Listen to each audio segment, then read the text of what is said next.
ఇవ్వడం. కానీ క్రిస్మస్ అంటే అదేనా ఇంకా క్రిస్మస్ అంటే ఒకటే కదమ్మా. మరి క్రిస్మస్ కి మా ఇంట్లో క్రిస్మస్ ట్రీ పెట్టినాం, స్టార్ పెట్టినాం కదరా. ట్రీకి లైట్ కూడా పెట్టినాం. వీడియో లైట్ పెట్టినామా. మా ఇంట్లో మా మమ్మీ క్రిస్మస్ కి పెద్ద కేక్ చేసింది.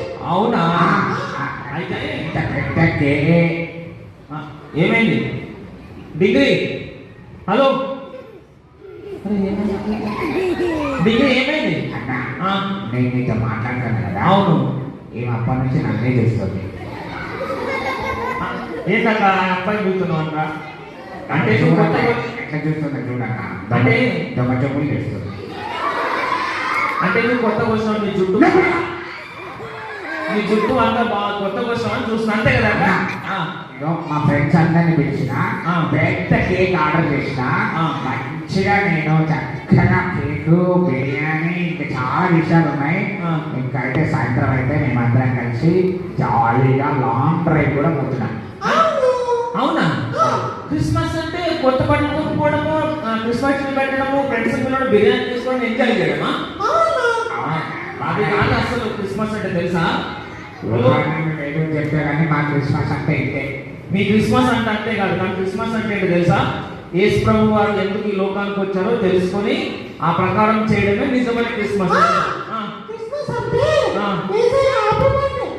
యేసయ్య హ్యాపీ బర్త్డే. Happy birthday. నువ్వు ఈయన తెలియనట్టు అన్నీ నేను చెప్పాను. అందుకే క్రిస్మస్ రోజు కేక్ కోస్తారు, హ్యాపీ బర్త్డే జీసస్ అంటారు. హలో అట్లా కాదు, కానీ యేసు ప్రభు వారు ఎందుకోసం వచ్చాడు? పాపంలో ఉన్న వారిని రక్షించడం కొరకు వచ్చాడు. ఆయన రక్షణ మనకి ఇవ్వడం కొరకు వచ్చాడు తెలుసా? అది తెలుసుకొని యేసు ప్రభుని మన హృదయంలో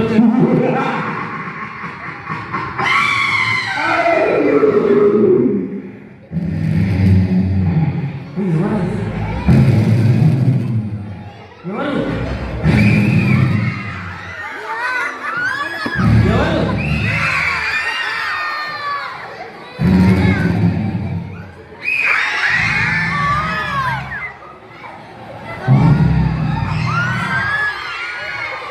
ఇక్కడ ఎవరు రక్షణ గురించి మాట్లాడుతున్నారు? ఎవరు? ఎవరా